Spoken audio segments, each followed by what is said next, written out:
والله يا جدعان، الواحد اكتشف حاجة مهمة جدا في بطولة العرب دي بخصوص منتخب مصر. اكتشفت لك ايه بقى يا معلم؟ ان احنا اضعف منتخب في البطولة. مش عايز اقول لك اضعف منتخب في المجموعة لان انا كده هكون بجامل المنتخب. احنا اضعف منتخب في البطولة. يعني انت اي منتخب هتلعب قدامه في البطولة دي هتعاني قدامه بشكل كبير جدا. لا عندنا شكل، لا عندنا اداء، لا عندنا لعيبة، لا عندنا مدير فني، لا عندنا إدارة فنية، ولا عندنا أي حاجة خالص. إحنا رايحين بالبركة، رايحين بس نعمل شوية فلوس، رايحين نعمل سبوبة حلوة. نسبة المشاركة بتاعة البطولة مية مية، سفرية حلوة، إقامة حلوة، وكل الكلام ده. نروح نستمتع، نروح نستجم شوية، ونرجع وناخد النسبة بتاعة المشاركة يا معلم، واحنا كده ايه زي الفل، ومش محتاجين أي حاجة تاني من البطولة دي. ده اللي احنا رايحين نعمله بكل أمانة وبكل صراحة، يعني أنا مش هكدب عليك. ده اللي انا شايفه، واللي طالع من المنتخب ده، واللي ظاهر قدام الناس كلها، هو ده اللي بيحصل. انت مش رايح تقدم حاجه في البطوله دي، انت مش رايح تنافس على البطوله، انت مش رايح تكسب البطوله. انت بس ربنا يكرمك كده ويسهل لك من عنده وتصعد بس من دور المجموعات، يبقى انت كده ايه؟ بالنسبه لي يبقى انت كده عملت انجاز. انجاز بعد الشكل اللي احنا بنشوفه من المنتخب ده، انت كده عملت انجاز. مين اللعيبه يا جدعان دي؟ مين اللعيبه اللي بتلعب في المنتخب ولابس تيشيرت منتخب مصر؟ هو للدرجه دي بقى تيشيرت منتخب مصر بقى حاجه قليله قوي بالنسبه للناس دي ولا ايه يعني؟ الناس دي مش شايله هم منتخب مصر، ولا شايله هم الجماهير المصريه، ولا شايله هم اي حاجه. الناس دي نزلت اسم منتخب مصر تحت، بدل ما بتطلعه فوق، لا احنا بننزل اسم المنتخب تحت. انت مش عارف تكسب الكويت، مع احترامي لكل الناس اللي احنا هنذكرها. انت مش عارف تكسب الكويت، مش عارف تكسب الامارات. انت المنتخبات دي بتتعادل معاها، يعني انت مش انت اللي مبادر مثلا وكسبانهم وعامل عليهم اداء وعامل عليهم نتيجه وعامل عليهم كل حاجه، ويجي خطفك مثلا الكره ثابته، خطفك بمرتده مش عارف ايه، وقدر ان هو يتعادل معاك.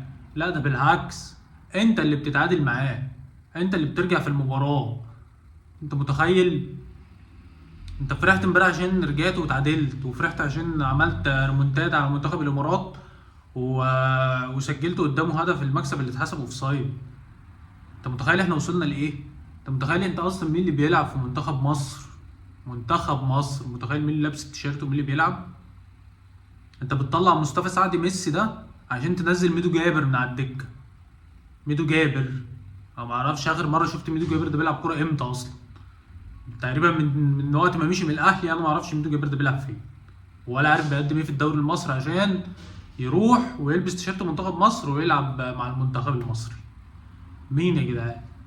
انت مثلا مش رايح كده البطولة العربية عشان خاطر مثلا تطلع لي 3 4 5 6 لعيبة كده، وجوه جديدة، اكتشافات جديدة، زي ما كارلوس كيروش عمل كده قبل كده في البطولة العربية برضو، وراح اكتشف لك كام لعيب. طلع لك مرموش اللي ما كانش حد يعرفه اصلا، ولا حد يعرف ان احنا عندنا واحد اسمه عمر مرموش اصلا محترف في الدوري الالماني.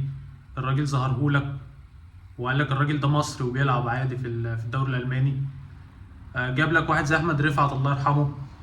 طلع لك محمد عبد المنعم. طلع لك اكتر من لعيب منورين دلوقتي، ولاعيبه معروفه، ولاعيبه ليها مكانتها. محمد عبد المنعم فين حاليا؟ في الدوري الفرنسي. انت بتتكلم في ايه يا معلم؟ ايه الناس دي وايه الاختيارات دي؟ مع احترامنا للكابتن حلمي طولان، يعني ايه الاختيارات دي وايه الناس دي؟ انت تقريبا لو كنت رحت بالمنتخب بتاع مصر بتاع الشباب كان هيبقى افضل من المنظر اللي احنا فيه ده. على الاقل كنت هتدخل لعيبه في احتكاكات دوليه كبيره وبطوله كبيره، وكانت اللعيبه دي هتكتسب خبره وكانت هتموت نفسها في الملعب. انما انت واخد لعيبه منتهيه الصلاحيه اصلا. انت بتتكلم في معدل اعمار 28 سنه لمنتخب مصر في البطوله. ايه الارقام دي؟ فين اللعيبه الشباب؟ وفين الاكتشافات اللي احنا المفروض نشوفها اصلا من البطوله؟ وفين الناس اللي المفروض تاخد فرص ومفروض تلعب ومفروض تظهر؟ انا مش هتفرج على فرق الدوري المصري كلها واقعد اعد لك اللعيبه اللي ممكن ان احنا نبص عليها واللعيبه اللي المفروض تتاخد وكل الكلام ده. بس انت بس لو بصيت للاهلي والزمالك وخدت اللعيبه بس اللي ما راحتش منتخب اول، انت كنت هتعمل منظر احسن من كده بكتير. انما انت رحت وخدت لعيبه اصلا منتهيه. انت بتوريني ايه في اسلام عيسى؟ اسلام عيسى ده انا عارفه، وراح بيراميدز وما نفعش، وراح اكتر من فرقه وما نورش فيه. مصطفى سعد ميسي ده عايز توريني فيه ايه؟ كان بيلعب في المنتخب الاولمبي وكان بيلعب بديل. وما قدمش حاجه واصلا مش نافع مع اي فرقه بيلعب فيها، هتوريني مين يا معلم؟ عايز توريني مين من المنتخب ده؟ عايز توريني ميدو جابر؟ عايز توريني عمرو السولية؟ عايز توريني محمد النني؟ مين اللعيبه اللي انت واخدها المفروض ان هي تنور معاك؟ محمد بسام كلنا عارفينه، ياسين مرعي عارفينه بيلعب في النادي الاهلي يعني. مين؟ غنام هو اللعيب الوحيد اللي ممكن الناس تبص عليه. انا مش عارف الواد مش عارف يقول ايه قسما بالله. احنا من اسوأ، من سيء الى اسوأ في الكرة المصرية. الكرة المصرية من سيء الى اسوأ. ما عندناش حد بيطور، ما عندناش حد بيحط خطط، ما عندناش حد بيعمل اي حاجة. كله باصص للكرسي، كله عايز يقعد على الكرسي وبس. مش عايز يطور حاجة، مش عايز يقدم لك حاجة. بس هو ده كل المسؤولين عايزة تعمله عندنا في الكرة المصرية. انما ان هم يطوروا لك او يعملوا لك حاجة كويسة للكرة المصرية، مفيش الكلام ده. احنا بس حاليا بنقعد نمدح بس في المنتخبات التانية، المنتخبات اللي بتتطور، المنتخبات اللي بقت بتقدم كرة كويسة، المنتخبات اللي عندها بنية تحتية كويسة، كل الكلام ده. بنشكر في السعودية ان هي بقى عندها دوري قوي، بنشكر في المغرب ان هي بقى عندها كرة حلوة وعندها محترفين كويسين جدا، حتى في الصف التاني بتاعها بتاع المنتخب بتعمل نتائج كويسة وعندها لعيبة كويسة. بنشكر في منتخب الأردن. بس ده اللي احنا بنعمله حاليا. انما احنا مش عارفين نشكر في نفسنا لان احنا مش عندنا حاجة اصلا تقدر انت تشكر فيها. انت ما عندكش حاجة حاليا في الدوري المصري او في الكرة المصرية تقدر انت تشكر فيها. هل مثلا المنتخب الاول عنده حاجة مميزة عن المنتخب التاني؟ اشك، اشك والله. انا مش عايز احبطك، بس اشك ان ده يحصل. وكلنا هنشوف في بطولة الامم، يعني خلاص كلها كام يوم وهنشوف المنتخب الاول في بطولة الامم هيبقى عامل ازاي، وهنشوف المنتخب في كاس العالم هيبقى عامل ازاي. مع انك واقع في مجموعة كويسة بالنسبة للمنتخبات التانية العربية والافريقية، لا انت واقع في مجموعة كويسة. مش هنكدب على بعض، انت معاك منتخب ايران، معاك تقريبا منتخب نيوزيلندا ده، انت واقع في مجموعة كويسة. عايز ايه اكتر من كده؟ في تصفيات كاس العالم مجموعتك كويسة والتصفيات كانت كويسة. حتى في البطولة العربية انت مجموعتك كويسة جدا. انت معاك الامارات ومعاك الكويت ومعاك الاردن. عايز مين تاني عشان تقدر انت تكسب؟ يعني نجيب لك مين عشان تكسبه؟